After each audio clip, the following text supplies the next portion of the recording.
Hello everyone, MFPallytime here, and welcome back to Heroes of the Storm. No, your eyes are not deceiving you. We already did our deep dive for Kharazim. We have videos down in the playlist that can teach you extremely effective ways of playing this character right now.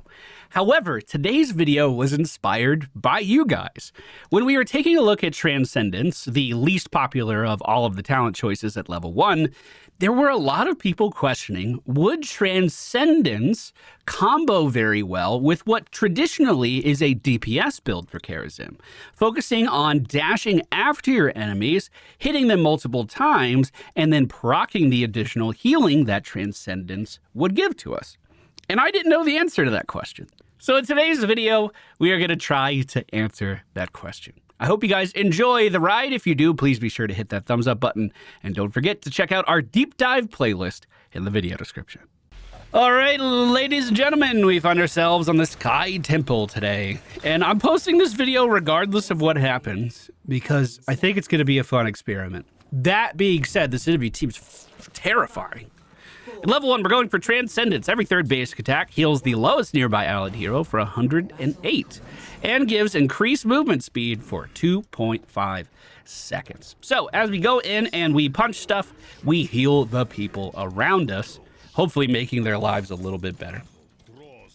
We are probably going to have mana issues if I play this like we normally do, so I'm going to try to be conservative with using my E and make sure that we at least can get in a few hits while that is active.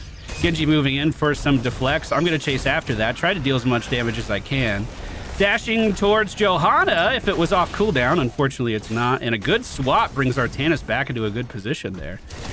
I definitely think we won the standoff at the beginning. I'm surprised they wanted to fight that aggressively when we have a Butcher on our team. Giving him early stacks could be terrifying.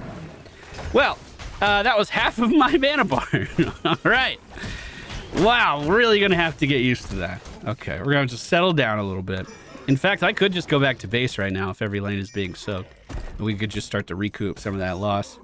Genji's heading up to the top lane. Stitches should be fine. It looks like they are trying to set up a gank onto the enemy hammer, but no, they got out of the way. No problem. I should probably roam with the Butcher, to be honest.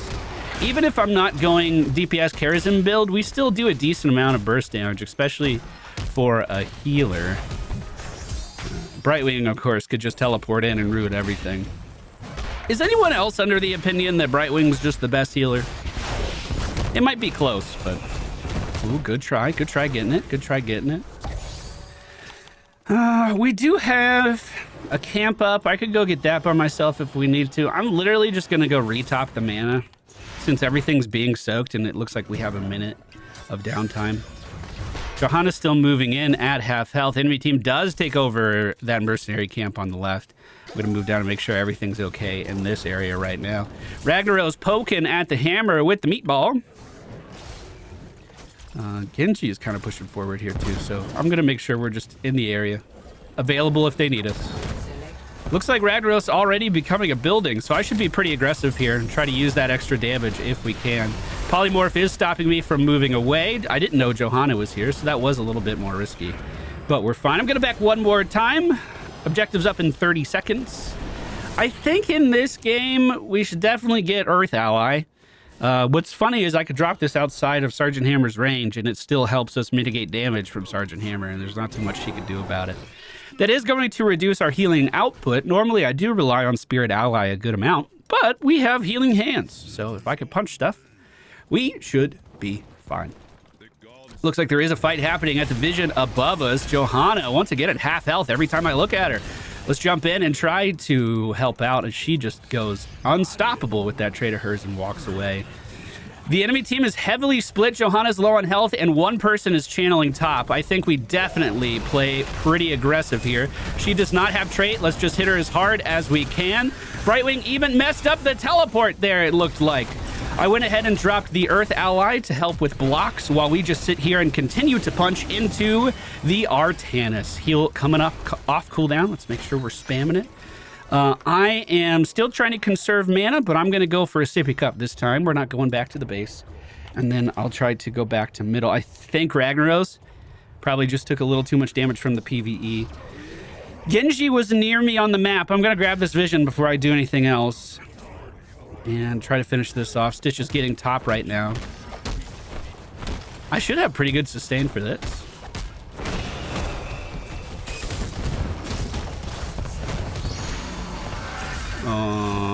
I got a block for you. That's about all I have. I was trying to eat the swap. Don't stop moving. oh god. Oh, he scared me. Genji can still get that kill. Genji can still get that kill. I had to just be near him. Oh my god. We're going to get blinding speed so we can dash more often. Okay, they got that. Here's a heal. Wow, I felt helpless there just waiting on cooldowns. That's another good part of the blue build. You're never waiting on cooldowns. You're always lowering the cooldown of everything by punching. Genji coming back up top for a little more poke. Does dash away at the last moment. We're just going to cycle as many autos into the Artanis as we can and get our Butcher a little more meat, bringing him up to 83 right now. We have a great push in the top lane here as well if we want to continue to move in. But of course, Johanna has a great way of clearing lanes. Go ahead and just drop the bronze man, try to help out with blocks. I know Genji's a spellcaster too, but his auto attacks still hit pretty hard.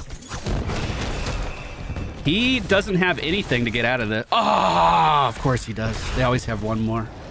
I can't keep up with all the movement he's doing. I swear he already used that dash. But that's okay. He's back again. Oh my god. Relentless. Next objective is going to be soon-ish. Let me stay up here with the Butcher, and we might be able to push this in. Genji's still poking in the top lane. No, Artanis is back. I think that's as far as that's going. We do see our Ragnaros getting beat up pretty good. Butcher is in on Genji. Will it be enough damage this time? Yes, it will be. Perfect. Glad I was able to dash in there and help out. Kind of wish I left top lane sooner. I do think I could have saved Ragnaros there. Mercenary Cam's pushing the bottom lane. I'm going to try to get that XP and push that back. That should get us to level 10. Yeah, just hanging out here should get us to level 10. Now, the real question is, do I take pawn this game or do we take seven-sided? I already should have a pretty decent amount of healing if this works. So I think maybe I'd take seven-sided. Also, this would help with getting more burst damage out to help with the Butcher. They're probably going to be polymorphing him and not me. I like this idea. The more I talk about it, the more I like it. I'm just going to seven-sided the Brightwing here. Never mind. Too many people around. We'll just hold it for now. Keep punching. Keep punching. Drop Bronze Man. Keep punching. Keep punching. Every time I punch, we heal. Or every 3 punches, we heal. Now. Perfect. All right. What's that bring our meat total up to? Whoa! I saw it happen! It's like I saw a shooting star! We watched a boy grow into a man just now. Well, with the Butcher popping off, his damage is going to look good for the rest of the game. We have 23 seconds until we can use our seven-sided strike again. That's only a 50-second cooldown. Every time we attack someone inside of this ult, we're going to deal percentage damage to them. It's really, really good for isolated targets. However, if there's multiple people inside the circle, it spreads the damage out a lot, and it may not be worth it. You can use this to like totally avoid damage and save yourself from CC and stuff, so it's got a lot of use cases. Very fun ability. I do prefer Palm. I think Palm is so exciting. It's like the most exciting healer ability in the game. I'm going to play aggressive here because I know I can get out. We're going to Bronze Man to mitigate some of that damage. Again, we're cutting Sergeant Hammer auto attacks in half every time we drop that, so he's not that big of a threat. We're okay. I will take my sip here since it looks like the team is roaming around for some kills. I want to be here for the action. Oh! Bro! Is that W build? Not even W build? There's the deflect. We're fine. The deflect from Genji really isn't doing that much to us this game. We're just healing up all the damage we deal back to him. I got you. You're good. You're good. So we don't even reposition there. We just start punching because every punch we do helps. And now if we... Never mind. I was going to say, if we just get a Ragnaros stun, I could just ult off of that. And this is a guaranteed kill almost. But when I saw the chains going down, I knew that was a bit overkill. I saved my ult there. What do they have for stuns? They have... when stunned or rooted. So they only have Johanna's shield. I might go for Radiant Dash gives move speed, since we're going to be dashing a lot soon anyway. Let's do it. And this will allow me to maneuver around fights pretty well too. Okay. I forgot I have to let go of spacebar during that. Totally forgot. That could have been nauseating. I'm going to do it next time so you guys can see how nice I am to you. What I save you from. I protect you from so much out there in the world. 30 seconds on 7-sided. As the objectives go up, the enemy team is already channeling both. Let's make sure we get in there. Good hook onto the Johanna. Moves them off. We see 3 members of the enemy team up here. I'm going to go ahead and drop Bronze Man to help protect us a little bit, but I'm taking a lot of damage. I didn't know they were in the belly. I'm glad I came with you. To making sure I was not the target of that swap, and then we just move right back in and start punching again. 7-sided up in 3 seconds. I may have to use it to stay alive. Using it now. Oh, I protected you from it. I lied to you. Great. Oh my God. Sulfurous Smash. Only a 13% pick rate. I was looking at that earlier today. Sulfurous Smash picking up the double kill with the ult from the Butcher. Oh my God. I'm going to push top lane because there's no way a Johanna can kill me, and we can get damage in on the building up here. Now that we are level 16, we're going to be picking up Way of 100 Fists. This is what you guys wanted to see. How good is the healing of Transcendence when you pick up the ability to heal on dashes? That was 195 4 times. That doesn't seem bad. That doesn't seem bad. I am still concerned about my mana usage. I'm trying to be very conservative. But that didn't seem bad. And remember, that's going to go to the person with the lowest HP. So the person that needs it the most. Oh my God, there's so much going on. Okay, we're going to drop back. Help assassinates this Artanis. The enemy team Sergeant Hammer got taken down right at the wall, and now we're sieging it with that gigantic Ragnaros. I'm gonna beat the door down. Bust my way in, bruh. We can be very aggressive here, I think. Boss is already on core, so let's move up and help. I'm not even gonna go for kills. I'm just gonna punch this because I just want to keep healing everyone around me as much as possible. That's my sole focus. I don't care what I'm damaging something. We're gonna drop Bronze Man and try to help out a bit more. Dashing in.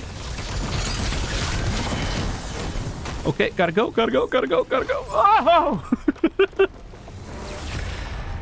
I kind of wish this game was longer. I really wanted to see what this would look like at level 20. Excellent work. But so we wanted to see what it would look like. It's about 195 HP every Fury cycle. So if you jump in and do your dashes on the same target, you do it again, it's like 600 HP being dealt out. And you're not even pressing your W at that point.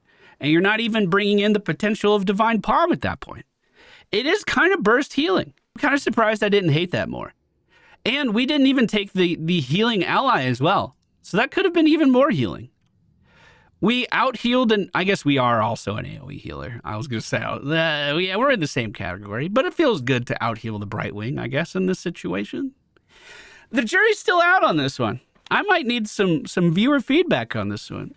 I didn't hate that, and I was expecting to.